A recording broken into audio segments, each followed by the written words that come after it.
লালবাগ থানার দুইটা মামলা, একটা হত্যা চেষ্টা মামলা এবং আরেকটা হত্যা মামলায় জনাব আনিসুল হক সাহেব, সাবেক আইন বিচার ও সংসদ বিষয়ক মন্ত্রী, তাকে সোনারেশ দেখানো হয়েছে। তার সাথে আরেকজন আসামি ছিলেন জাহিদ, তাকেও এই মামলায় সোনারেশ দেখানো হয়েছে। দেশবাসী আপনারা সবাই অবগত আছেন 2024 সালের জুলাই আন্দোলনের সময় এই আনিসুল হকের ভূমিকা কি ছিল। শেখ হাসিনাকে ফ্যাসিস্ট বানিয়ে এই আনিসুল হক সাহেব আইনকে জিম্মি করে, আদালতে জিম্মি করে, দিনে রাতে 24 ঘন্টা কোর্ট চালিয়ে আর বিরোধী মত দমনের জন্য বিরোধী দলীয় নেতা কর্মীদেরকে সাজা দেওয়ার জন্য রাত 10টায় কোর্ট বসিয়ে সাজা নিশ্চিত করা হয়েছে।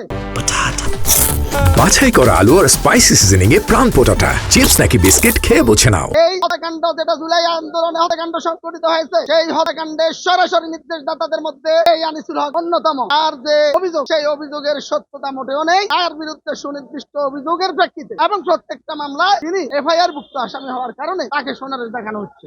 ওই মামলার 1 নম্বর আসামি সিএসি সাবেক সিএসি নুরুল হুদা সাহেব, উনি 164 দিয়েছেন। এই মামলায় 23 নম্বর কোর্টের বিচারক জনাব মনিরুল ইসলাম সাহেব দুইজন আসামিকে, এই মামলার দুইজন আসামিকে সোনারেশ দেখান। একজন হচ্ছেন সাবেক সিনিয়র নির্বাচন কমিশন সচিব জনাব বেলাল উদ্দিন আহমেদ, আরেকজন হচ্ছেন সাবেক স্বরাষ্ট্র সচিব জনাব জাহাঙ্গীর আলম। তাদের বিরুদ্ধে অভিযোগ হচ্ছে উনারা 2018 সালে এই সিএসির আন্ডারে থেকে তাদের সুপরিকল্পিতভাবে তারা বাংলাদেশের মানুষের যে গণতান্ত্রিক অধিকার, যে ভোটাধিকার, সেই ভোটাধিকার হরণ করে শেখ হাসিনার নির্দেশে, শেখ হাসিনার যোগ সাজসে এবং আওয়ামী লীগের প্রার্থীদেরকে জিতানোর জন্য তারা যে সুদূর প্রসারী পরিকল্পনা করে নির্বাচনে যারা ভোটাধিকার গ্রহণ প্রদান করার কথা, তাদের ভোট না নিয়ে রাতে ভোট কারচুপির মাধ্যমে রাতে প্রার্থীদেরকে জিতিয়ে রেখেছে। সেই মর্মে তাদের বিরুদ্ধে মামলা হয়েছে। সেই মামলায় এই রাতের ভোটের কারিগরদেরকে দুইজন আসামিকে সোনারেশ দেখানো হয়েছে।